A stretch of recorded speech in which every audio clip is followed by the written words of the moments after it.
निर्मलाय प्रशांताय दक्षिणामूर्तये निधये सर्वविद्यानां विषये अवरोधिनां गुरवे सर्वलोकानां दक्षिणामूर्तये नमः श्री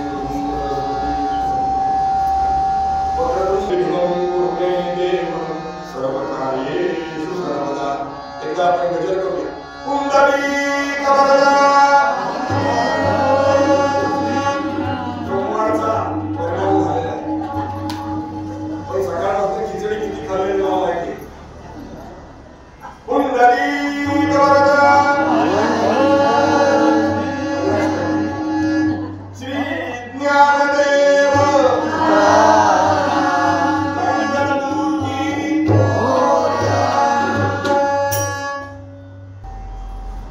महोत्सवाची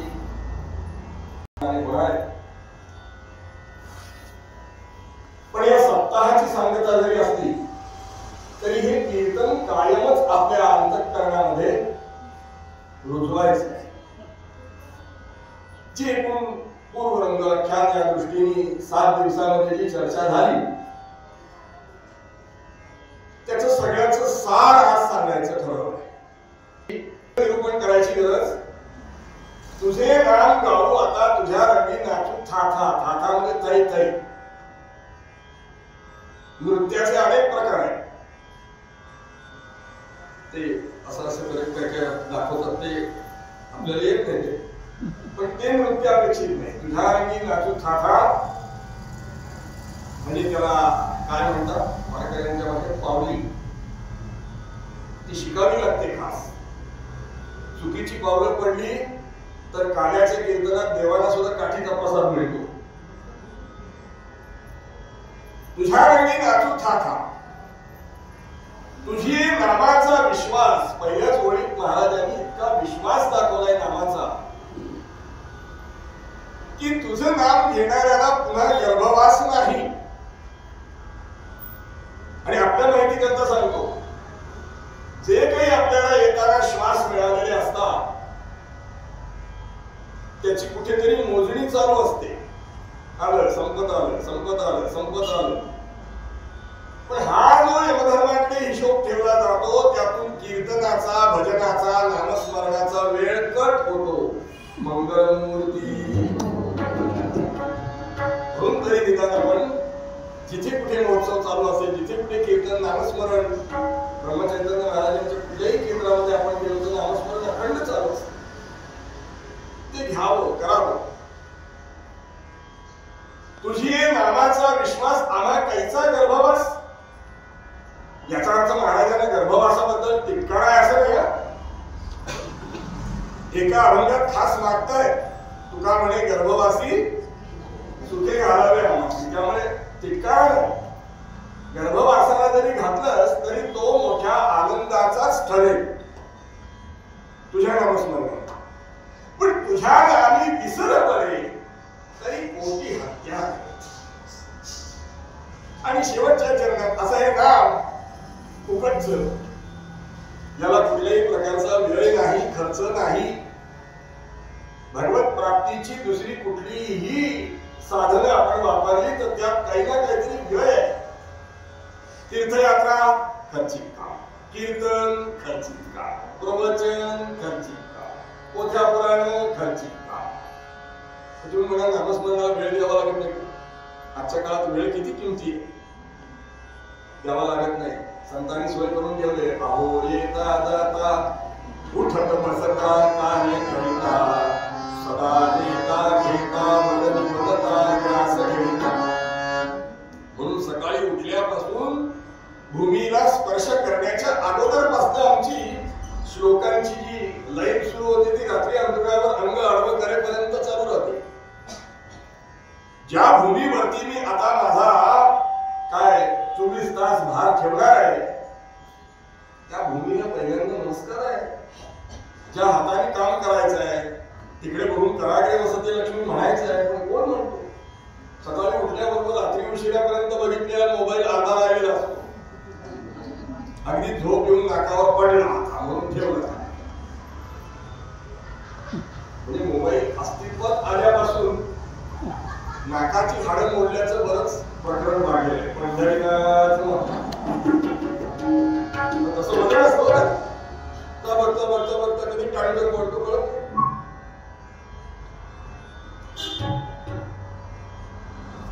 पहिल्या ओळीचा अर्थ मुद्दा मी मांडत होतो. पुढच्या या 3 ओळींचा ढोबळमानाने अर्थ सांगितला.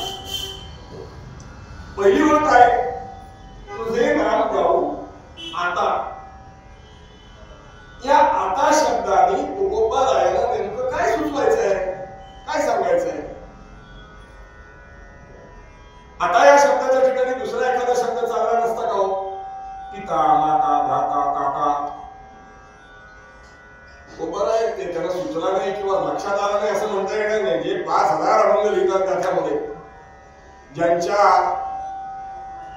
पूर्ण अभंगाला नव्हे, नुसत्या शब्दाला नव्हे, नुसत्या अक्षराला नव्हे, तर त्यातल्या वेलांटी, मात्रा, उकार याला सुद्धा प्रचंड अर्थ आहे.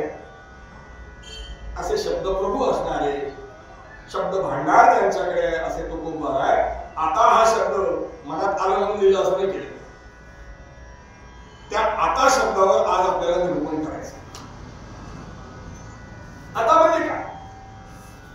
तर आता या शब्दाचे 50 अर्थ काढता येतील. संतांच्या काव्याचा विचार करीत असताना शेवटी आपण अंदाजच लावायचे. निश्चितपणे तुकोबारायांना काय म्हणायचंय ते आपण खात्रीने सांगू शकत नाही, पण असं असावं असं म्हणू शकतो. म्हणजे मी 50 अर्थ सांगितले तर 51वा अर्थ कदाचित तुकोबारायांचा तो बरोबर असेल, त्यांना अभिप्रेत असतो. पण आता या शब्दाने काय? तर आता याचा अर्थ वयाचा जर विचार केला तर ध्रुव प्रल्हादाला अगदी लहानपणामध्ये भगवत प्राप्ती झाली. म्हणजे लहानपणी नामस्मरण करायला हरकत नाही. थोडं मोठं झालं, प्रपंचातनं थोडा वेळ काढून जमेल तेवढं नामस्मरण करायला हरकत नाही. आता सगळं झालंय, प्रपंच झालाय, नातवंड पतवंड आता खेळताय, भरपूर वेळ आता शिल्लक आहे आता. आणि एखादा आसन्न मरण आहे, कधी येईल काळाची उडी सांगता येत नाही. त्याला असं वाटलं की आता नामस्मरण करायला हवं एवढ्या उशिरा तरी, तर त्यांनी सुद्धा करायचंय म्हणून आता. आणि दुसरा आताचा अर्थ असा की बहुतेक वेळेला चाल ढकल होते, करायचंय आता बघू उद्यापासून सुरू, नाही तर गुढी पाडवा आता जवळ येत नको, नाही तर काही लोक आता 15 ऑगस्ट आली तर 15 ऑगस्ट पासून सुरू, म्हणजे पुढच्या झेंडावंदन होईपर्यंत आमच्या एवढ्या मला धान्यात याचा संकल्प सुद्धा करतात. पण प्रत्यक्षात संकल्प टिकत नाही. मग आता याचा अर्थ आत्ता, आत्ता मनात आलाय ना, आत्ता घेवा, नाहीतर उद्या. आपल्याला माहिती आहे वनवासाचं कारण 14 वर्ष वाढलं उद्यावर. रामप्रभूंना राज्याभिषेक करायचं ठरलं, पण उद्या बघू. आणि मध्ये मंथरेच्या सांगण्यामधून कैकेयीने ते सगळं आपल्याला कथा मी सगळे सांगणार नाही, माहिती आपल्याला. पण उद्या किती लांब? 14 वर्ष. म्हणजे 14 वर्ष गुणिले 360 तिथे असं नाही, त्या 14 वर्षाच्या दरम्यान येणारे अधिक मास सगळे त्यात घालायचे. इतकं लांब. म्हणून ज्ञानेश्वरी वाचायची वाटली ना, लगेच बसा, सुरू करा. म्हणून आता. आणि आता या शब्दाचा सगळ्यात मोठा अर्थ असा आहे की आता आपण माणूस झालोय. माणूस. पाठीमागे आपण कोण होतो काही अंदाज नाही, पुढे आपण कोण होणार त्याचाही काही अंदाज नाही. बरोबर आहे? पुढे आठवत आहे का मागचं काही? आठवत असेल तर मला कीर्तन झाल्यावर सांगा, मागे आम्ही कोण होतो. काही लोक पूर्वजन्म पुनर्जन्म मानतच नाही, पाश्चात्य सुद्धा मानत नव्हते पहिल्यांदा. कुठला पूर्वजन्म कुठला पुनर्जन्म बुवा सगळ्या भ्रामक कल्पना आहेत, काही नाही हो. आहोत तोपर्यंत चांगलं टुमटुमीत खाऊन घेऊ, पुढचं पुढे बघता येईल. काही लोक असे म्हणतात पूर्वजन्म होता, तो आम्हाला आठवत का नाही? जर काहीतरी आठवलं असतं, त्या जन्मात काय सुधारणा केली असती, पण आठवत नाही म्हणून तो नाही असं म्हणताय. कारण आता आपण जे झालो ना ते मागच्या कर्मामुळेच झालंय. म्हणून माणसाच्या जन्माला येऊन सुद्धा काही वेळेला काही माणसं गाढवासारखी वागतात. म्हणजे पूर्वजन्मीचे थोडे संस्कार राहिलेले असतात, हो की नाही. 31 डिसेंबरला त्याची काही चित्र दिसतात, किंवा हे श्रावण सुरू व्हायच्या आधी एक अमावास्या येते, त्याला नावच तयार केले. त्याला सांगावं लागतं, माणूस झालाय बाबा, गाढवासारखा का वागतोस, माणसासारखा वाग की. कोणाला सांगावं लागतं? माणसा. सांगतो कोण? माणूसच. त्यामुळे पूर्वजन्मीचे थोडे संस्कार राहिलेले आहेत. इंग्रजीमध्ये एक म्हण आहे, काही काही बाबतीत ती लागू पडते. Try always to live in the present, never think past or future. वर्तमान काळाशी काय म्हणूया आपण, जोडलेले राहा. पण वर्तमान काळाशी जोडलेले राहा असं विधान करीत असताना वर्तमान नावाचा काळ अस्तित्वात आहे का? कुठल्या नेमक्या गोष्टीला तुम्ही वर्तमान काळ म्हणणार? आला क्षण गेला क्षण.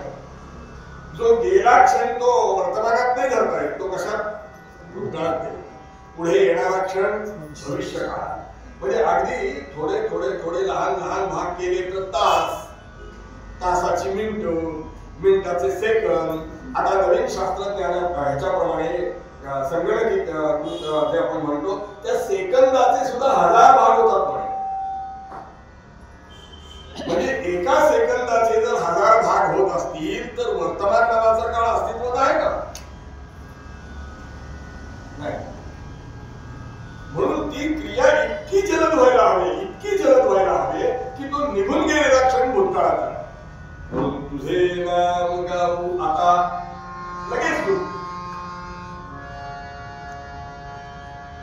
नामस्मरण ही अशी गोष्ट आहे की ब्रह्मचैतन्य गोंडवलेकर महाराजांचा अगदी आवडता शब्द आहे, अनुसंधान. भगवंताशी काय होतं? अनुसंधान होतं. प्रेम रज्जुकृत बंधनम दृढम असं म्हणते. काय ते गाणं आहे ना, बांधुनिया दोर घरीला पंढरीचा. कशाने बांधला? प्रेमात. असं आहे ना, कुठलाही व्यय नाही, खर्च नाही. बाकीच्या देहामध्ये हा जीवात्मा आपला फिरत असताना बाकीच्या सगळ्या गोष्टींचं ज्ञान आहे. काही काही ठिकाणी असं पाहायला मिळतं की माणसापेक्षा इतर देहातले जे प्राणी आहेत ना, मांजर, कुत्रा, ससा, पोपट, अमुक तमुक, यांना माणसापेक्षा काही काही गोष्टी भगवंतांनी जात्याच देऊन टाकल्या. घार बघा, आकाशात किती उंच उडत असू दे, पण खाली गवतामध्ये वळवळणारा किडा तिला लांबून दिसतो 2 किलोमीटर. हत्ती एकदा पाहिलेली गोष्ट जन्मभर विसरत नाही. म्हणून हत्तीची कधी खोडी काढायची, तो गर्दीतनं शोधून काढतो. अशी उदाहरण आहे. किंवा पूर्वी बैलगाडीतनं प्रवास करायचे लोक, बैलगाडीला बांधलेले बैल जर 2-5 किलोमीटरवर कुठे वाघाचं बछडं फिरत असेल तर बैल हालत नाहीत जागेवर. आमचे जुने कीर्तनकार मित्र एका खेडेगावात गेले कीर्तन ऐकतात. बस स्टँड लांब होता, तिथपासून यायला त्यांना आतमधला पायवाटेचा रस्ता. ते म्हणजे आम्ही बैलगाडी घेऊन येऊ, रिक्षा बिक्षा काही. गाडी थोडीशी पुढे गेली त्या स्टँड पासून आणि नंतर काही झालं तरी ते बैल काही तिथून आले ना. तो जो गाडीवान होता त्यांनी सगळे प्रयोग करून चाबूक मारून बघितला, तो पारवा लावतात म्हणजे बारीक चूक असते त्याला, पुढे पराडी म्हणतात, ती टोचून बघितली. मग बैलांना जी भाषा समजते ती भाषा त्यांनी वापरून बघितलं, तरी काही फरक त्यालाही कळेल बैल जागचे हालत का. मिनिटं गेली, 10 मिनिटांनी काठ्या सोटे बत्ती, गॅसची बत्ती असते ना ती, उजेडाचं काहीतरी साधन घेऊन 5-25 लोक समोरून येत होते. म्हणजे काय झालं इकडे का गावात मोठं वाघ आलं. म्हणजे 2 किलोमीटरवर असलेला वाघ बैलाला इथं कळतोय. आपल्याला कळेल अहो उरावर येऊन बसला, फडशा पाडलं तरी काय नाही. या काही काही गोष्टी भगवंताने जात्याच देऊन टाकल्या. फक्त एकच नाही, नाथाने भागवतात वर्णन केलंय तसं, पशुदेही नाही गती ऐसे सर्वत्र बोलती, यावा नरदेह प्राप्ती परमार्थासी. भगवंताशी संधान जोडायचं असेल तर ते फक्त त्यासाठी हा मनुष्य देह आहे म्हणून बाबा मोठ्या आर्ततेने सांगतात, तुझे नाव गाऊ आला. नामाने इतकं सुंदर भगवंताशी नातं जोडलं जातं. जुनं पद आहे, ह्याला किती वेळ बसलो. श्वासाई तुके मोजिले हरिनाम, मोजिले हरिनाम.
चलन कुठलं वापरलं?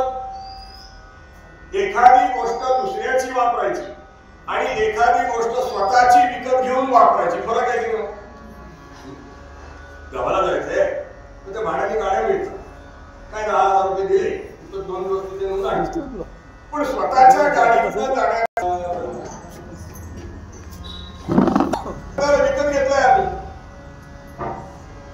ज्या गोपगोपिकांनी गोकुळामध्ये भगवंतावर निस्सीम प्रेम केलं, त्या गोपगोपिकांनी हक्काची गोष्ट झाली.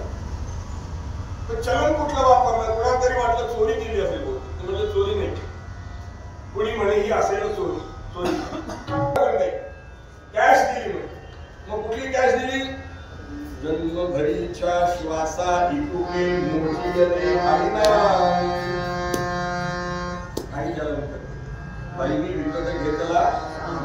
म्हणून शास्त्र असं सांगतं की जे काही श्वास मिळालेत ना ते भगवंताच्या नामाने रंगले पाहिजे. प्रतिश्वासम सविश्वासम रामम वद दिने दिने को विश्वासः पुनश्वासः आगमिष्यति मानवा.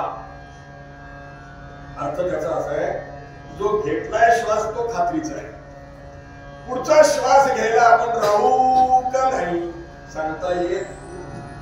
म्हणून प्रतिश्वासम सविश्वासम रामम वद दिने दिने. ज्याच्याबद्दल आम्हाला आठवण राहायला पाहिजे त्याच्याबद्दलच नेमकी आठवण राहते. असं म्हणतात की वाघाचा हिंस्रपणा बघा, मोराच्या अंगावरचे रंग बघा, पोपटाची लाल चोच बघा, काय एक एक रंग उधळले भगवंता. पण लक्षात असावं यात मला ओळखणारा कोणी, कारण त्या जन्मामध्ये ती काय म्हणतात भावनाच. बाकी सगळं ज्ञान आहे पण ती भावना. बाकी काही काही गोष्टी मगाशी सांगितल्या तशा भगवंताने आधीच दिल्या.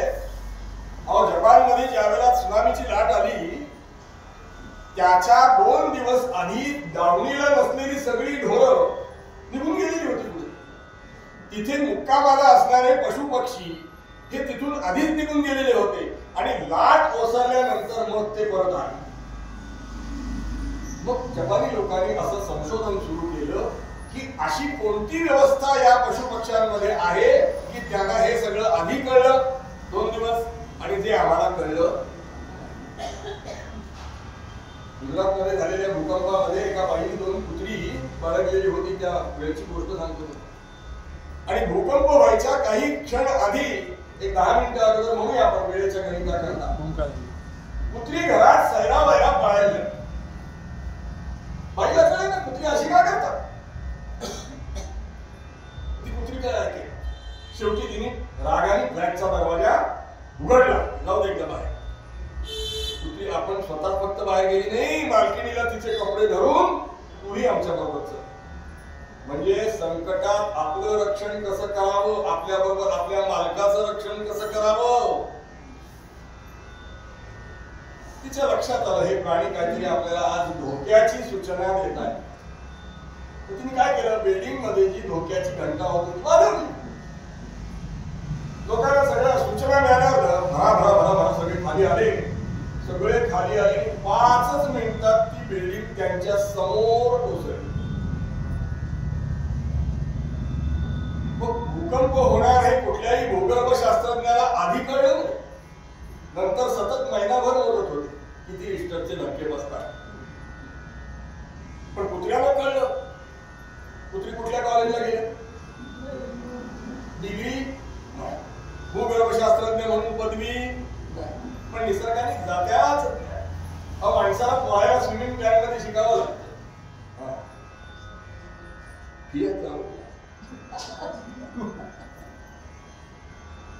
कुत्र्याला केव्हाही नका, गाई म्हशीला केव्हाही नका, पोहता उडून मरत नाही. म्हणून माणसाच्या देहाचं हे विशेष करतात. या सगळ्या गोष्टी जरी त्या पशुपक्ष्यांना कळत असल्या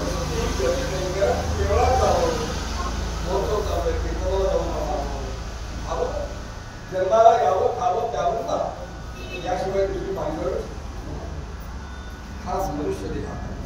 पण एखाद्या कुत्र्याने जरी ठरवलं म्हणावं तरी का तरी त्याला घेता येणार का, तशी व्यवस्थाच नाही. ती व्यवस्था माणसाच्या देहामध्ये आहे, जिम्मा दिलेली आहे. ती फक्त खाण्याकरता नाही, चवीने खाण्याकरता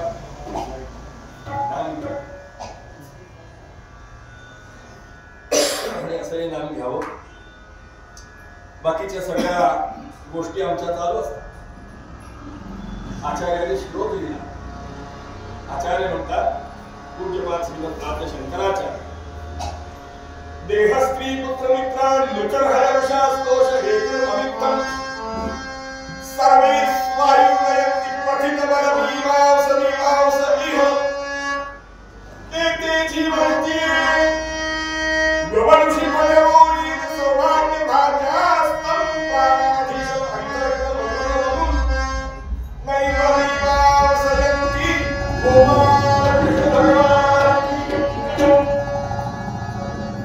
कुणाबरोबर आपलं देह काय कौतुक असतं देहाचं. वयाची 65 वर्ष ओलांडली तरी गालाला खागा नाही.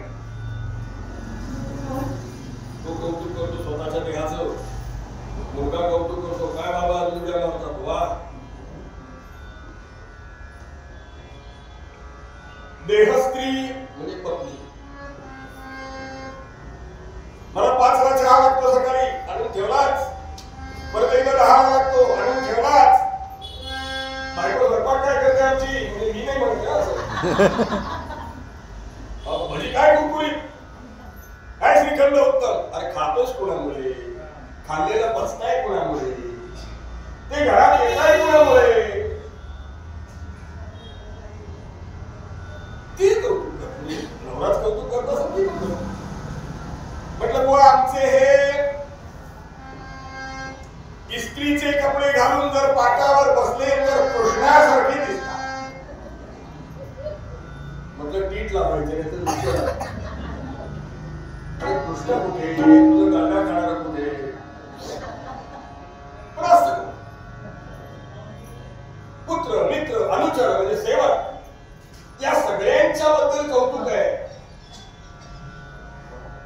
नाना विषयांच्या बद्दल कौतुक आहे.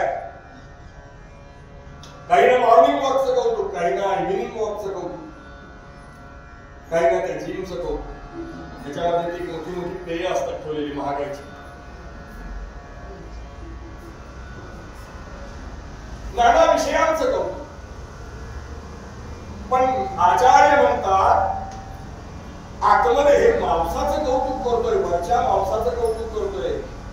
प्रथित मला मीमांस मीमांस, पण आतमध्ये जो आहे ज्याच्यामुळे मी आहे तो निघून गेला की राम बरोबर राम. तो आहे म्हणून ही बाकीची सगळी आहे तेच दैव मीमांस, त्याच्याबद्दल आठवण नाही. अहो आमच्या जिवंतपणाच्या खुणाच मुळे याच्यावर अवलंबून आहे. कीर्तनकाराचं बोलणं जरा कटू असतं, पण सत्य नेहमीच कटू असतं. त्याला बुवा काय करणार? मला सांगा, सत्यनारायणाची पूजा करतो. सत्यनारायणाच्या पूजा, रोजची पूजा आपण कशी केली तरी चालते, तिथं बघायला कोणी. पण जेव्हा भटजी घरी बोलवले जातात, ब्राह्मण येतो, पुरोहित येतो आणि तो डाव्या बाजूला आपल्या बसलेला असतो, तो सगळं सांगतो करा आठवण.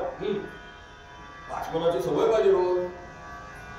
नंतर केशवायनं माधवायनं नारायणांना होऊन जातं आणि मग आमचं पाणी प्यायला. आरती झाली, पहिल्यांदा धूप, मग दीप. आणि मग काय होतं, ती केळीचे खांब जे लावलेले असतात की नाही, त्या केळीच्या खांबाला आम्ही उदबत्ती टोचून ठेवतो, पटकन मिळायला पाहिजे म्हणून. भटजी बुवा सांगतात डाव्या हातामध्ये घंटी उचला, उजव्या हातामध्ये तामणात निरंजन ठेवा आणि काय करा, एकाच वेळेला घंटी वाजली पाहिजे, निरंजन फिरलं पाहिजे. सवय असते त्यांना बरोबर होतं, पण सवय जर नसेल पूजेची तर काय होतो, घंटी लागते फिरायला आणि निरंजन लागतं वाजायला, असं काहीतरी होतं. आणि मग ती केळीच्या खांबामध्ये टोचून ठेवलेली उदबत्ती लक्षात नसते. निरंजन खाली ठेवण्याच्या गडबडीत जरा धक्का लागला, साप झटका बसतो, पुढे पूजेत लक्ष लागत नाही. आता कुठली कथा आणि कुठलं काय मग पहिला जीवन गाण्या अमुक गाण्या तमुक गाण्या सारखा उभारायची सवय असते. बघ मी इथे नाही कोणाला ते लोकांना असते दारात उभं राहायचं.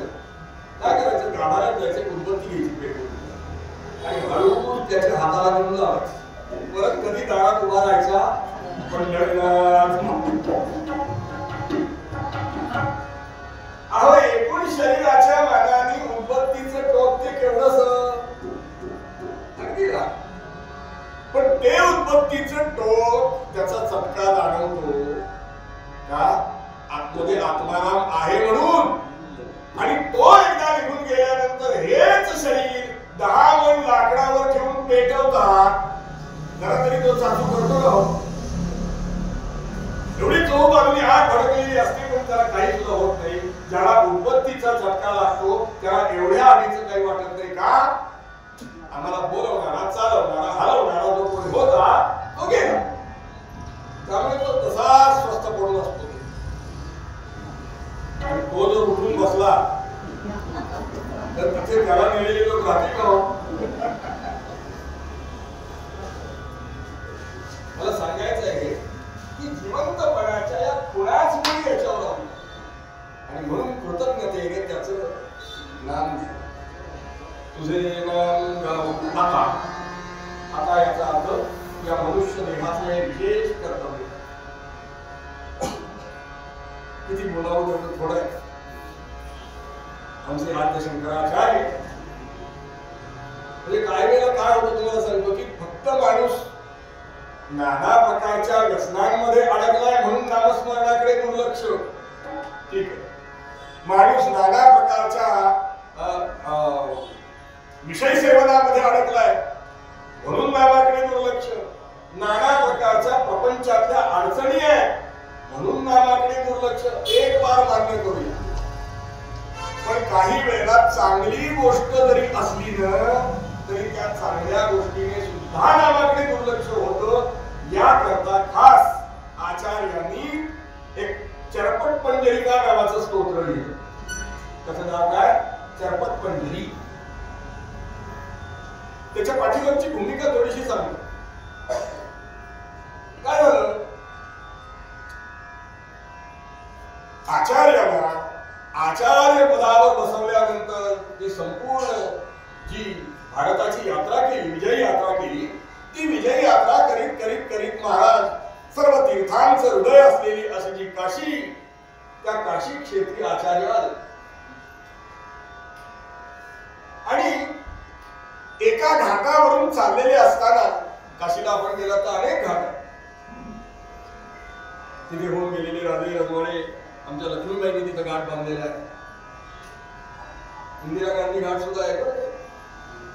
काय ते लोक त्या घाटाचा खर्च करतील, त्यांचं नाव त्याला देऊन कितीतरी घाट. अहिल्याबाईंचा आहे.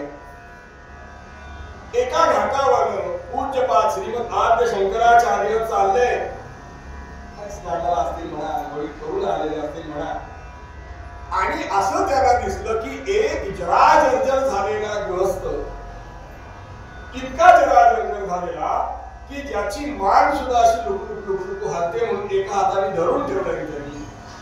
सर्वांगावरचे केस पांढरे झालेले आहेत. बसल्या जागी शरीराचा तोल जातोय. म्हणजे यमराजाचा कॉल आत्ता येईल का 5 मिनिटांनी येईल याची खात्री नसलेला असा. आमच्या वामन पंडितांनी सुंदर वर्णन केलं की कुठलंही सैन्य ज्यावेळेला आक्रमण करतं ना, कुठलंही सैन्य ज्यावेळेला आक्रमण करतं ना, त्यावेळेला त्या सैन्याचा एक झेंडा असतो, ध्वज असतो, ध्वज, पताका. तो ध्वज पहिल्यांदा दिसतो आणि मग सैन्य आक्रमण करतं. तसं या कृतांत काळाचा सुद्धा एक ध्वज आहे. तो कुठला ध्वज आहे माहिती का? वामन पंडित वर्णन करतात. कृतांत कटक मगध्वज जना दिसो लागली. जरा म्हणजे काय? माता कोण. ते कसलं आहे? पुढे असलेल्या काळाचं सैन्य मागणं येत आहे. ती जरा म्हणजे त्याचा झेंडा आहे, त्याचा ध्वज आहे. आचार्यांना आश्चर्य वाटलं म्हणून जरा कानोसा घेतला. तो जो गृहस्थ होता तो काहीतरी पाठांतर करीत होता. जोराजोराने काहीतरी शब्द भोगत होता. आपण जसे इंग्रजीचे शब्द पूर्वी पाठ केलेले आहेत की नाही, किंवा श्रावण मासी हर्षमासी हिरवळ दाटी चोहीकडे, त्या कविता त्यावेळेला पाठ केलेलं म्हणून अजून लक्षात आहे, हो की नाही? तसं तो त्या अगदी उंच वयात आता शेवटची वेळ का 5 मिनिटांनी अशा प्रसंगात काहीतरी पाठ करतोय, म्हणजे अभ्यास करतोय. म्हणून आचार्यांनी कानोसा घेतला. तर तो काय पाठ करीत होता? डुकरोळी करणे, डुकरोळी करणे, डुकरोळी करणे.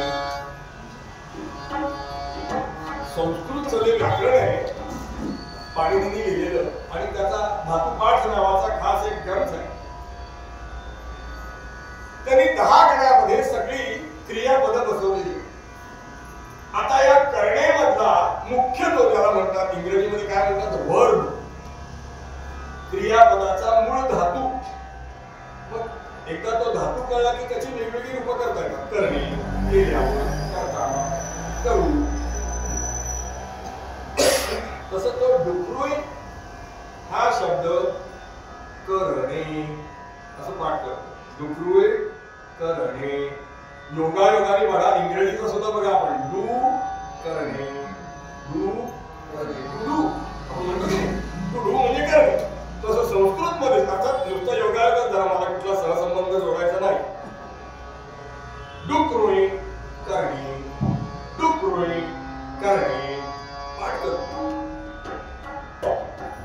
आचार्य म्हणाले, अरे बाबा तू करतोय चांगलं, पाठांतर करतोय, त्यात काही वाद नाही. हा काही तुझा उद्योग वाईट चाललेला नाहीये, परंतु हे करण्याचं आता तुझं वय नाही. आता काय करशील?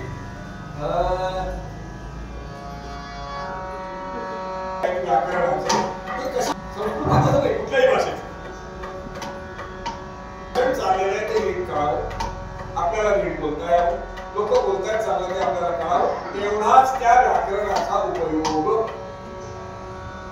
दिनमपि रजनी सायंकात, दिनमपि रजनी सायंकात, शिशिर वसंतो मुनगायात, काल क्रीडति गच्छत्यायु, तदपि मुञ्च चाशावायु.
विषयामध्ये अडकलेल्या माणूस म्हटलं ना, कुठला चालला असो वाईट असो, आता हे पाठांतर करता चाललंय पण ते येणार नाही. म्हणजे जुने कीर्तनकार एक गोष्ट सांगले, एक आजोबा म्हणजे व्हेंटिलेटरवर होते आणि डॉक्टरांनी सांगितले की आता कुठलाही उपचार करण्यात अर्थ नाही, आता घरी घेऊन जा. म्हणून ती व्हेंटिलेटरचा जो पाईप होता ऑक्सिजनचा तो काढला, सलाईन काढून वरती टोचून ठेवलं बाटलीला, म्हणजे पेशंट घरी घेऊन. काय त्यांची बालवाड्यांची पुण्याई असेल म्हणा काय असेल, मुलं नागवंड सगळी घरी घेऊन आली आणि मोकळ्या हवेत ज्यांना ऑक्सिजन मिळत नाही त्याला खिडकी जवळ ठेवतात. खिडकीतनं येणार चांगलं वारं जे असतं त्यातलं ऑक्सिजन आहे, आपले जेवढा जमेल तेवढा ऑक्सिजन होऊन जाईल खिडकीतनं येणार. आणि झालं असं थोड्या वेळाने वा वाके वा वाके असं काहीतरी बडबडायला मुलांना कळलं. एक जण म्हणला बहुतेक आता या म्हातारपणी वासुदेव केशव असं काहीतरी म्हणावंसं वाटतंय. सगळं आयुष्य गेलं हुंदडण्यात, पण आता वासुदेव केशव चांगली गोष्ट आहे. दुसरं म्हणला नाही वा आणि ते एवढंच ऐकायला येतंय. असं करूया आपण डॉक्टरला परत एकदा घरी बोलू. डॉक्टर परत एकदा घरी आले आणि एक इंजेक्शन असं आतमध्ये टोचलं त्यांनी, बोलायलाच लागले. हे म्हणजे मूर्खानो, वासुदेव केशव काय नाही, बाहेर गोठ्यात बघ वासू केसुनी खाताय, लक्ष नाही तुमचं अजिबात प्रपंच.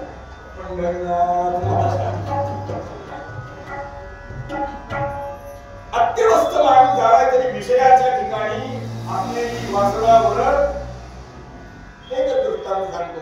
पूर्वरंग माऊलींनी उदाहरण दिले, ज्ञानेश्वर माऊलींचं उदाहरण आहे. क्रमांक सांगतो, ज्ञानेश्वरीतली 729वी ओवी अध्याय 13. काय सांगतात? बेडूक सापाची एक तोंडी, बेडूक सापाची एक तोंडी करत असे स बुडबुडी, करत असे स बुडबुडी, मक्षिकांची कोडी ढळेची ना. काय माऊलीचं निरीक्षण आहे बघा. एका सरोवराकाठी एक बेडूक काय करत होता, तर तिथे जी दलदल असते सरोवराच्या ठिकाणी, त्या दलदलीवर उडणारी डास, चिलट, केमरी अशी जी काही होती, तेव्हा लांब जीभ करून अशी टिपत. बेडूक कसं पकडतो खाद्य बघा, असं उलटी असते जीभ, अशी पटकन पुढे काढतो, टिपतो. त्याला टिपणे असत नाही. तुम्ही म्हणाल तुम्हाला कसं एवढं माहिती? कीर्तन संपलं दुसरं उद्योग काय, मला बेडकच बघत.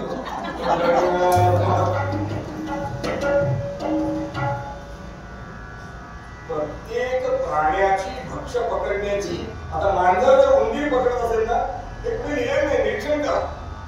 मांजर जर उंदीर पकडणार असेल तर मिशा फेडणार तो, आणि मिशा फेडणार वेळी की समजावं याला काहीतरी करायचं आहे, मागे सरकतो थोडं, मग उडी.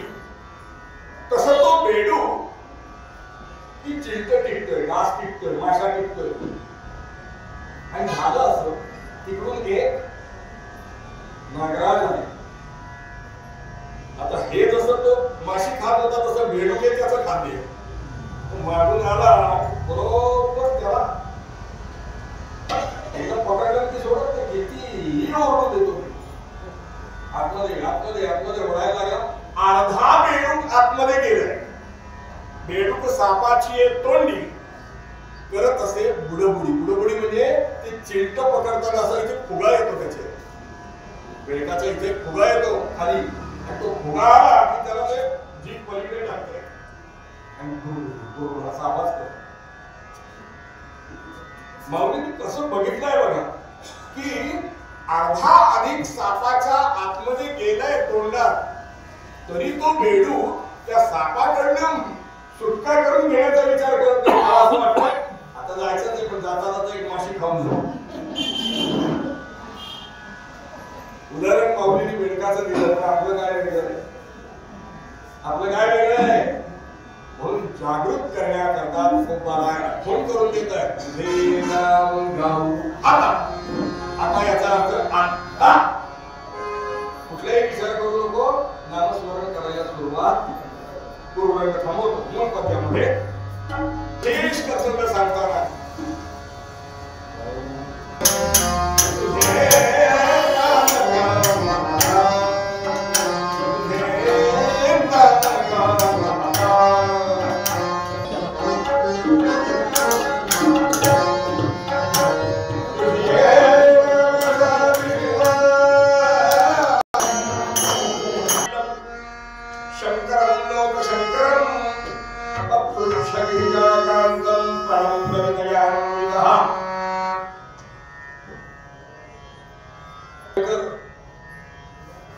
ध्यानात बसलेले आहे.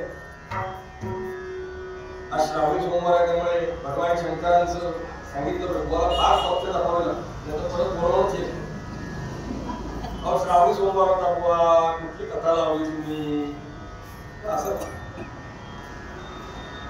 आणि सगळ्या कथाला मी हजर होतो, त्यामुळे त्यांनी जे सांगितलेलं असेल ते न सांगता दुसरं आधीची 6 जी कीर्तन झाली त्यामध्ये जे ऐकलेलं असेल ते परत तुम्हाला ऐकावं लागणार नाही. भगवान शंकर ध्यानस्थ बसलेले आहे, आणि जवळ त्यांची शक्ती म्हणजे दाक्षायणी दक्षकन्या आहे, आणि ती निरीक्षण करते भगवंताच्या चेहऱ्याकडे पाहून. भगवान शंकर चिडल्यानंतर तिसरा डोळा उघडतात रागावल्यानंतर, पण दिसायला इतकं मोहक रूप नाही भगवंताचं शंकरांचं. कर्पूरगौरं करुणावतारं संसारसारं कुलेन्द्रहारं सदा वसन्तं हृदयारविन्दे भवं भवानी सहितं पार्वती पार्वती देवींच्या असं लक्षात आलं, भगवान मध्येच हसतायत, मध्येच रडतायत, मध्येच काहीतरी टुकटुकतायत. काय करत असेल? कुणाचं स्मरण करत असतील, कुणाचं नाव घेत असतील, काय बोलतात नाही कळत. बरं विचारावं भडकले तर त्यांच्या रागाचा परिणाम म्हणजे समोरच्या व्यक्तीचं भस्म मंकीच्या काळी तूप पावडर तयार विचारावं का नाही. शेवटी एक दिवस धाडस केलंच. कुणाचं ध्यान करतात हे, कुणाचं नाव घेतात. देवीच्या मनात वेगवेगळे विचार येऊन गेले स्त्री धर्माप्रमाणे. पतीचं हे असं बदललेलं वागणं बायकांच्या लगेच लक्षात येतं. लग्न झाल्यावर सुरुवातीला अगदी नवीन नवीन असताना रोज घरी आल्यावर फ्रेश होऊन फिरायला जाणं, बागेत जाणं, भेळ खाणं सगळे चाळे सुरू असतात. पण जसं संसार जुना होतो सगळ्यांना हसतात, म्हणजे सगळ्यांना अनुभव तसंच हळू कमी होतं.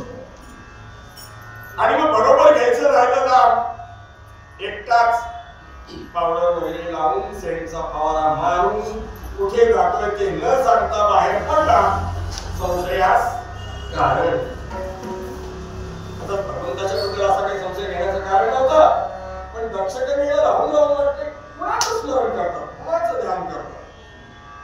काय यांची अशी अवस्था होती. कवी वर्णन करतात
आणि घुसळण सुरू झाल्याबरोबर त्या वासुकीला जसा जोर पडायला लागला तसं त्याच्या मुखातनं विषाचे प्रकार बाहेर पडायला लागले आणि एक एक एक एक राक्षस संपायला लागला.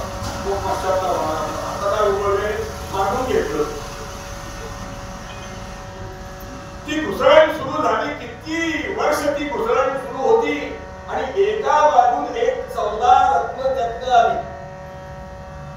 किती? 14. त्या 14 रत्नांची यादी आहे. लक्ष्मी कौस्तुभ पारिजात करुषा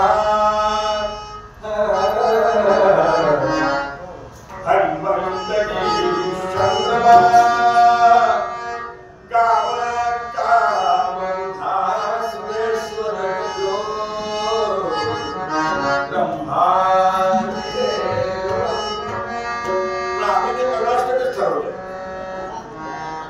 चंद्रमा थांबायचं नाही ओढून घेऊन सुरू. पण ती 14 रत्न आहेत. लक्ष्मी कौस्तुभ पारिजात. कोण सांगताय? भगवान शंकर सांगताय. कुणाला सांगताय? दक्षकन्येला दाक्षायणीला सांगताय. अभ्यंकर बुवा सांगत नाही. देवी काय सांगू, एकापेक्षा एक रत्न निर्माण झाली. चांगलं चांगलं चांगलं सगळ्यांनी पळवलं. लक्ष्मी विष्णूनी, ऐरावत इंद्राणी आणि सगळं होता होता हलाहल विष निर्माण झालं आणि सगळे देव जाणून माझ्याकडे आले. काय सांगितले? म्हणजे प्रभू घ्या तुम्ही, आपण ते घ्या, नाहीतर या सृष्टीचा विनाश होईल. या हलाहल मोठेपणा देऊन काय काय गळ्यात अडकवतात. शेवटी प्यालो. भगवंताच्या या रूपाचं अनेक कवी वर्णन केलंय. परवा ऐकलं आपण, जय शंकर अक्षप्राग्नी जगदासया निधरी सुधा करुणा करा म्हणलं नाही कोण मगाशी सांगितलं. दुसरा कंठेयस्य विराजते हि गरलम शीर्षेच मंदाकिनी वामांके गिरिजानदं कटितटे शाहूलचरणं मायायस्य ऋणं विष्णुमखिलं तस्मै नमः शंभवे जम्बूवत् जलबिन्दुवत् जलजवत् जम्बालवत् जालवत् नमः पार्वतीपते.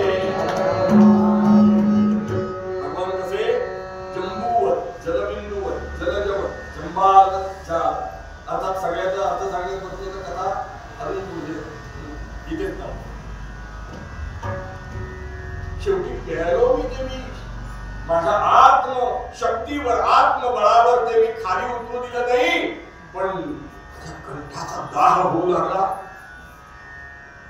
सगळं झोपायला लागलं. गळा माझा काळा निळा झाला. शंकराने एक नवीन नाव मिळालं, नीलकंठ. चांगला दिसतो ना, पण स्वतःच नाही करून घेत शंकराचं. मग एक एक उपाय सुरू केले. पुढे म्हणाल तुम्हाला तो हा दाह होतोय ना, आग होते ना, असं करा थंड हवेच्या ठिकाणी जाऊन राहा. थंड हवेच्या ठिकाणी कुठं? महाबळेश्वर, हिमालयावर, कैलासावर थंड हवेच्या ठिकाणी काही उपयोग झाला. मग कुणी सांगितलं, म्हटलं अहो त्याचं शास्त्र आहे. उष्णेन उष्णम शीतेन शीतम तसं विषेन विषाचा आहे ना दाह. मग विषारी वस्तू जवळ बाळगा. विषारी वस्तू काय? मग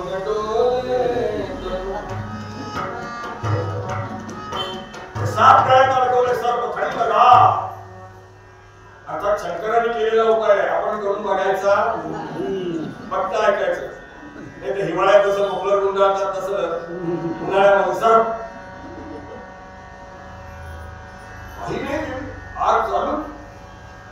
कोणीतरी सांगितलं ती गंगा थंड आहे. संस्कृत सुभाषितकारांनी काय काही गमती केले. प्रश्नाचंच उत्तर, प्रश्नातच परवा ऐकलं, संताप हा शांत कशा प्रकारे, संताप हा शांत कशा. तसं ही जी गंगा आहे, संस्कृत सुभाषितकारांनी एक प्रश्न निर्माण केला, का शीतल वाहिनी गंगा? का शीतल वाहिनी गंगा? उत्तर द्यायचं काशी तलवाहिनी गंगा, काशीहून निघाली वाहणारी गंगा शांत थंड अशी ती गंगा मस्तकावर धारण केली. काही उपयोग झाला नाही, आग चालू. मग कुणी म्हणलं तो चंद्र आहे का? चंद्र तो धरा. चंद्र थंड आहे का? भाली चंद्रदासे म्हणजे म्हणायचं नाही तो धर्म काही उपयोग. आणि काय सांगू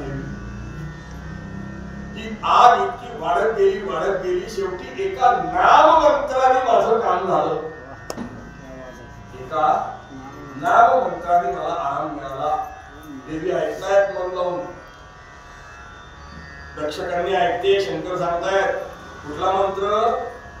मोरोपंतांनी आर्या लिहिली.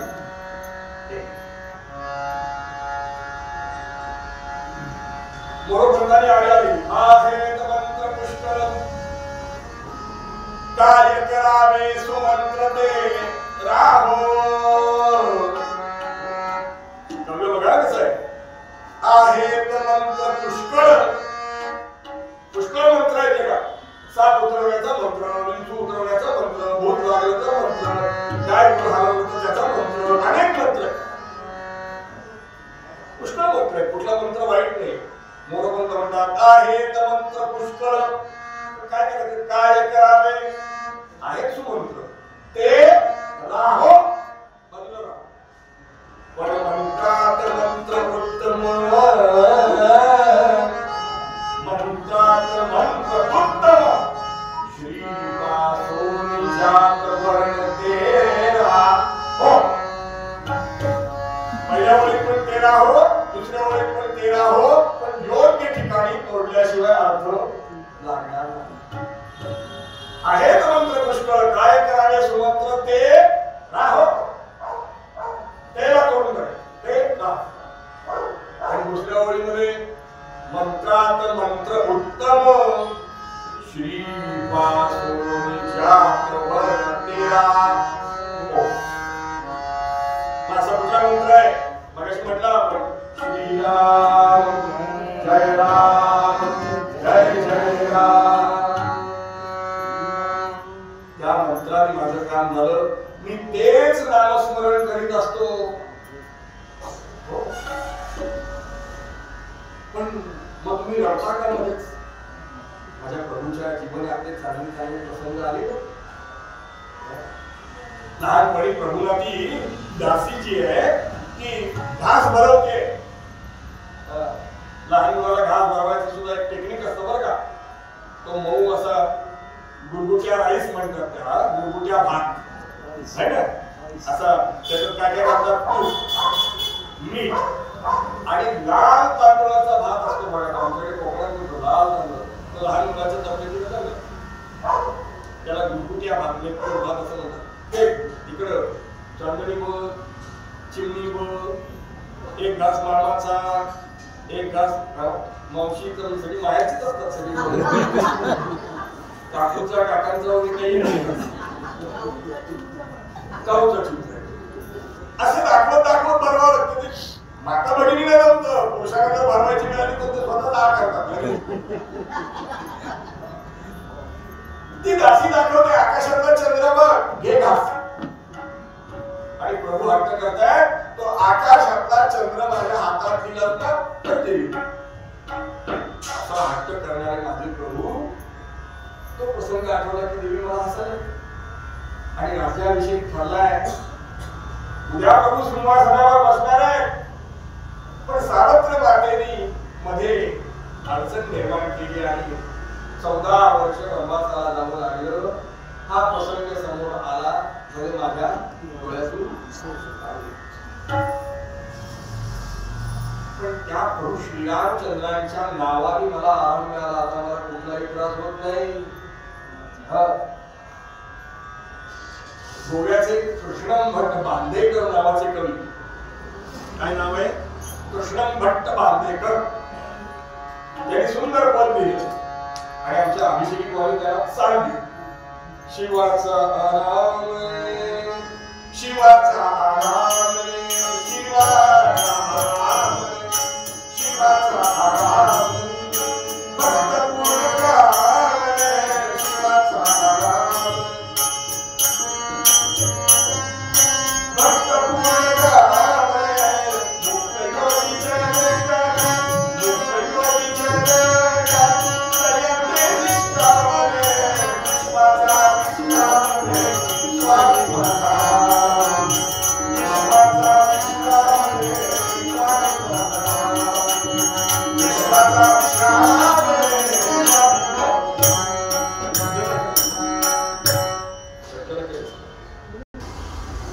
विश्वाचा विश्राम स्वामी महाराज. असो सांगितल्याबरोबर देवीचा विश्वास बसला नाही. काय म्हणतात? कोणाच्या नावाने आराम मिळाला? रामाच्या. कोण राम? अरण्यामध्ये कुठाय माझी वैदेही, कुठाय माझी सीता, कुठाय माझी जानकी असं म्हणत झाडा झुडपाला मिठ्या मारणारा तो राम. बाईपेडा स्त्री लंपट. भगवंतांनी देवीच्या मुखावर आठवलं, हे असं बोलू नको. प्राधिकरणाच्या लोकांनी ऐकलं नाही. बोला गेटच्या बाहेर जाणं मुश्किल होतं.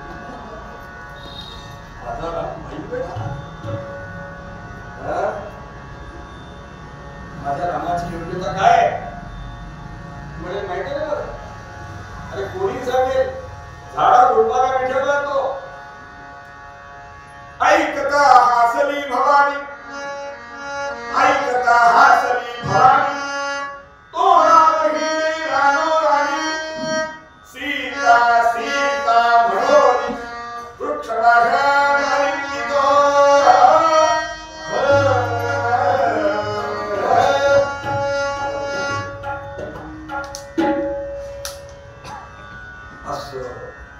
म्हणजे तो झाडा झोडपाला मिठ्या मारून घेऊन तुला राग नाही. माझं तसं काही म्हणणं नाही. माझं म्हणणं फक्त एवढंच आहे की त्याची ती हरवलेली जी सीता जानकी आहे ना, ती त्याच्या पुढे उभी केली नव्हे. ती नव्हे तिच्यासारखी कोणी. त्याला तिच्यासारखी कुणी. भगवान म्हणाले राम आहे तो राम. माझ्या रामाची योग्यता काय आहे तुला माहिती नाही. बोलू नको. कधी म्हणे सुंदर पडते पुलकित झाले शरीर मोहने, पुलकित झाले शरीर मोहने, तुझा पदाचा स्पर्श झाले, चरण धुलीचे कुंकुम वासी लागले, आजही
जीवन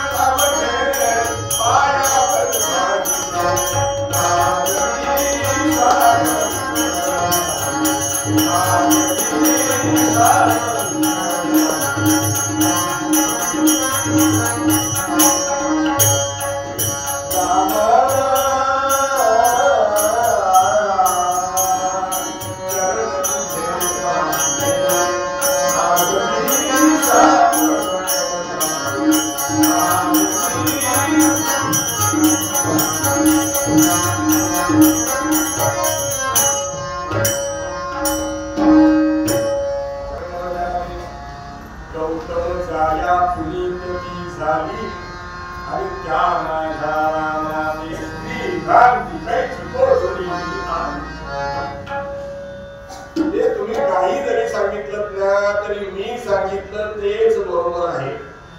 जानकी सारखी कोणीही त्याच्या पुढे उभी केली तुमचा राग भरेल.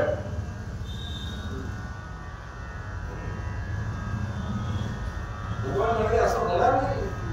राग आहे तो राम रामराव नाही किंवा रामराव. आता चक्राचं घ्या आपण माझा राम कसे जानकी त्याची नेहमी राक्षसाने पळवून आता पुन्हा हे विचार प्रति जानकी म्हणून मी जाते परीक्षा घ्यायला तुमच्या राणाला फसवते की नाही बघा. भगवान म्हणाले जाऊ नको परिणाम चांगला होणार नाही आधी बजावून सांगतो. पण किती जरी बजावून सांगितलं तरी ऐकतील कशाला बजावतो तरी देवीने ऐकलं नाही. आई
परिणाम चांगला होणार.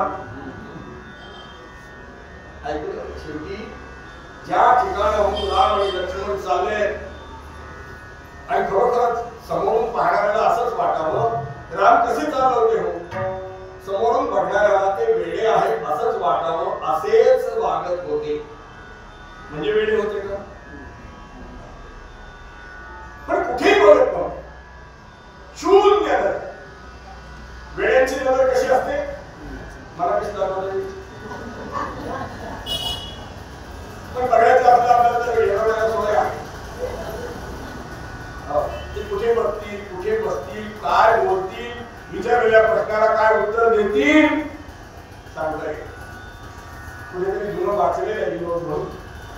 पंडित जवाहरलाल नेहरू म्हणे येरवड्याला आलो. कशाला.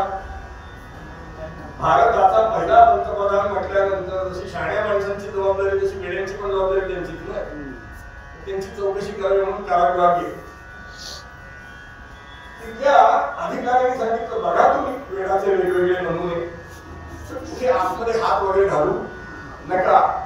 त्याच्या अक्षर गज लावलेले असतात दांड्या लावलेल्या आतमध्ये हात घालायचा नाही. पटकन ओढून घेतील काय बोलतील सांगता यायचं नाही.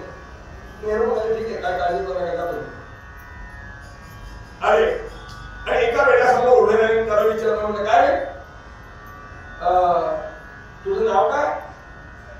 त्यांनी उत्तर नाही दिलं. त्याने प्रतिप्रश्न विचारला तुझं नाव काय. यांनी सांगितलं माझं नाव पंडित जवाहरलाल नेहरू भारताचा पहिला पंतप्रधान. हे 3 महिन्यात बारा होशील. म्हणजे काय मी पण असंच सांगत होतो महात्मा गांधी मला इथं आणलंय म्हणलं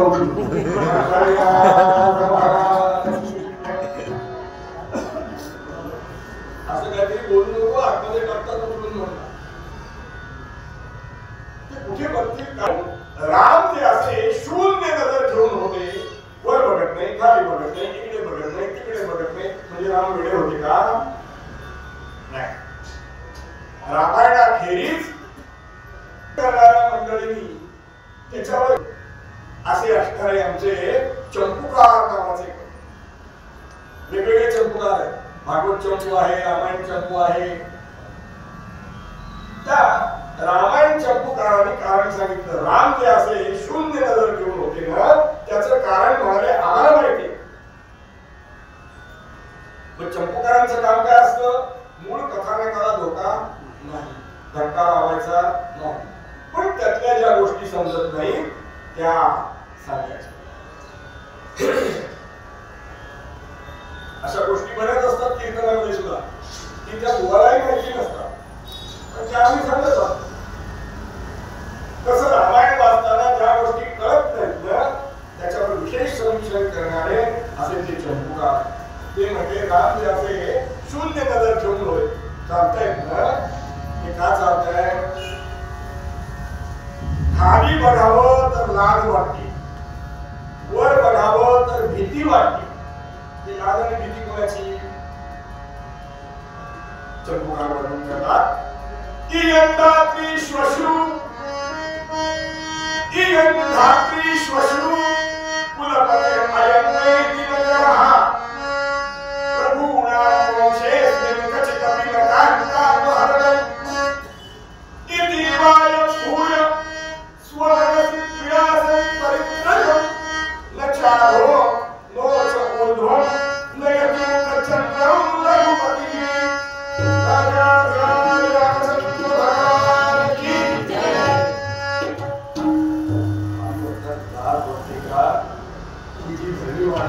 तिच्याशी रामांचं नातं आहे. रामाची पत्नी कोण? सीता.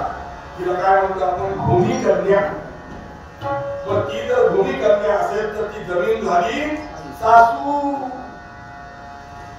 ती सासू जणू काही माझ्याकडे अशा भावनेने बघते, काय जावई शोधून मिळालं, माझी सोन्यासारखी पोर दिली, पण त्याला असं असं काहीतरी करतात. आणि असं नुसतं करून नाही, पुढे आम्ही काहीतरी मांडतात. पण ते रामाच्या बाबतीत मला बोलता येणार जातो बायकांच्या तोंडातून जर शब्द सांभाळता आले नाही. मग म्हणून तिची लाज भीती. राम त्यांचे वंशज सूर्यवंशातले राम, चंद्रवंशातले गोपालकृष्ण. तो सूर्यनारायण माझ्यावर जणू काही सहस्र नेत्रांनी अशी आग ओढतोय. अरे अरे अरे अरे काय पोरगं जन्माला आलं आमच्या वंशात. बायको सांभाळता येत नाही. राक्षसाने बायको पळवून नेली असं उदाहरणच नाही. ही लाज, वरची भीती म्हणून शून्य होतो. आता देवी पाहिलं, ही संधी बरोबर आहे. आला जवळ आला, इकडे तिकडे बघत नाही, माझ्याकडे बघला. एका झाडाच्या बुंद्यावर उभ्या आहेत. रामांचं कुठलं लक्ष आहे? पण लक्ष्मणाची नजर तिकडे सावलीसारखा पाठीमागे चालतोय. आणि ज्या एका गोष्टीमुळे रामांची अशी अवस्था झाली, त्या जानकीला पाहिल्याबरोबर लक्ष्मण कधीही रामांच्या समोर न येणारा पण असा समोरून आला. आणि दादा ऐक ना, दादा ऐक, दादा थांब रे, थांब थांब. दादा अरे बघ ना कोण आहे. दादा रे बहिणी उभी, बहिणी झाडाच्या आडवं कोण आहे? राम कुठले बघा ते चालत पुढे. शेवटी परत पुढे गेला, पुन्हा थांबला. दादा थांब, अरे बघ ना कोण आलाय. आणि मातोश्रीकडे बघितल्याबरोबर रामचंद्र प्रभू म्हणाले, लक्ष्मणा अरे ही तुला जानकी दिसते? ही जानकी आहे? नाही रे बाबा, ही आई आहे. आई कोण आहे? आई. लक्ष्मण म्हणला आतापर्यंत लोक वेळ म्हणून होते, आता खरंच मिळाला दिसते बायको आणि म्हणतो आई आहे. दादा अरे काय बोलतो? बघ ना, अरे ती सीता आहे, सीता जानकी तू हाकणार होत ना, ती आहे. लक्ष्मणा फसलास रे, फसलास. तो राम म्हणे, तो राम म्हणे सब मिटले, तो राम म्हणे सब मिटले. ही जानकी म्हणती जय, ही जानकी म्हणती जय.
हे सांगू आता तुमचा आमचा पत्नी या नात्याने संबंध संपला का? माता रामो पिता रामचंद्र स्वामी रामचंद्र सर्वस्वं मे रामचंद्रो दयालु. रामामध्ये माझं पिता म्हणतो पिता, आणि राम जर माझे पिता असतील तर जानकी मातोश्री माझ्या कोण झाल्या? आई झाल्या. आणि त्यांचं बडावटचा वैरा रूप घेऊन तुम्ही गेला, माझ्या आईचं रूप घेऊन गेला तर म्हणून आजपासून तुम्ही माझ्या मातोश्री. अर्थात भगवान शंकराने केलेला निश्चय तो निश्चयापासून घडले नाही. काही काळ देवीने तो विरह सहन केला.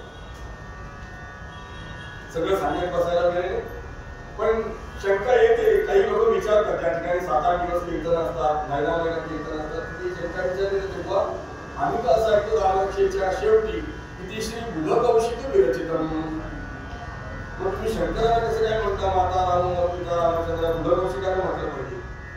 त्याचं कारण असं आहे की काही रामायणांमधला असा उल्लेख आहे की पहिल्यांदा सगळ्यात प्रभुश्री भगवान शंकराने ही रामरक्षा स्वरूपात प्रगट केले. पण ते इतकं मोठं होतं, इतकं मोठं होतं, म्हणजे आताची जी रामरक्षा आहे ना, शंकराने सांगितलेलं जे होतं ते होते 100 कोटी श्लोक. किती? कशावरून? जे रामरक्षा म्हणतात त्याला माहिती, चरितम रघुनाथस्य शतकोटी परिश्रम. आणि अधिकार काय? एक अक्षरं पुरुषां 100 कोटी. 100 कोटी श्लोक म्हणजे थोडक्यात 100 कोटी अभंगच म्हणा. शंकराने युक्ती म्हणून आघाडीकडे असलेल्या भागवताला वाटून टाकणारे म्हणतात सगळे माणसं घे, राक्ष घे, देव घे, रामाला ये, रामाला ये, राम. ते म्हणजे कसं सगळ्यांना काय करणारे? सारखी वाटणी. आता 100 कोटी आकडा मी ऐकलेलाच नाही. कधी बघणार आपण एवढे पैसे? मग 100 कोटीचे 3 भाग जर करायचे झाले सारखे तर 33 लाख 33 लाख 33 लाख नाही 33 कोटी 33 कोटी 33 कोटी. 1 कोटी शिल्लकच राहिले परत. 33 कोटी देवाला, 33 कोटी राक्षसांना, 33 कोटी माणसांना. आता 1 कोटी शिल्लक राहिले. आता त्याची परत समान वाटणी म्हणून 33 लाख 33 लाख 33 लाख किती झाले? 33 99. तरी 1 लाख शिल्लक राहिले.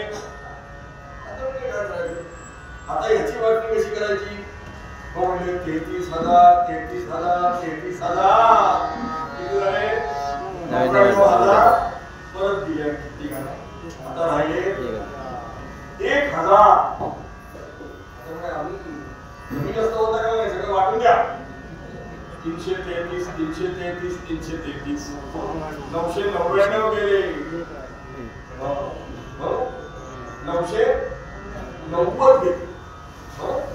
990 गेले. किती सांगा? आणि मग असं होता होता होता 2 अक्षर शिल्लक आहे. किती? 2. आता 2 अक्षर तिघात कशी वाटून देणार?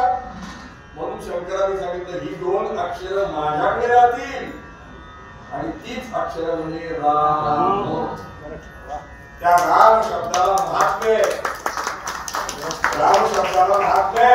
राम रणोच्चारण मात्रेन बहिर्निर्याती पातकम. राम म्हणताना आ होतो, सगळी पातक बाहेर निघून जातात. आणि प्रवेश संदेहे मकार तुकमाजव पुढचा महत्व आहे. पुन्हा बाहेर गेलेली पाप आत येऊ नये त्याकरता ते तोंड मिटून घ्यायचं. मग असं म्हणताना तोंड काय होतं?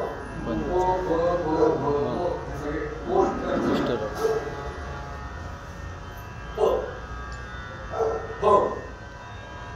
ओठाला पोट वरचा पोट खालच्या ओठाला एका विषय पो म्हणताय लगेच करून बघू नका. तेव्हा ही दोन अक्षर राम या रामांचं महात्म्य आपल्याला कळावं. आपल्या सगळ्यांचं सौभाग्याने सध्या आपल्या भारताचे पंतप्रधान जे आहेत नरेंद्र मोदीजी, थोडक्यात तो विश्वविक्रमच झाला की एवढ्या मोठ्या प्रमाणात भव्य आरोग्याचं मंदिर उभं राहिलं आणि सगळ्यांच्या आपल्या अंतःकरणाची मनोकामना पूर्ण. त्यामुळे त्यांच्याकरता एकदा जोरदार टाळ्या आपण मारली. इच्छा सगळ्यांची होती, कोणाची इच्छा नव्हती पण कोणीतरी काय म्हणतात यजमान पद घ्यावं. तेव्हा असंच आपल्या सगळ्यांचा उत्कर्ष हो. प्रभू श्री रामचंद्रांची भगवान शंकरांची कृपा आपल्यावर सगळ्यांच्यावर हो. उत्तम प्रकारचं आयुष्य आरोग्य सगळ्यांना भगवंताच्या कृपेने लाभो असं या कीर्तनाच्या गादीवरून म्हणतो.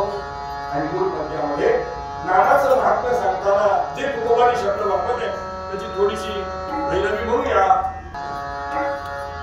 मनुष्य जन्माचं विशेष कर्तव्य जर भगवान शंकर नाम घेत आहे तर आपण घेतलं पाहिजे की नाही. तुझे नाम गाऊ आता तुझे नाम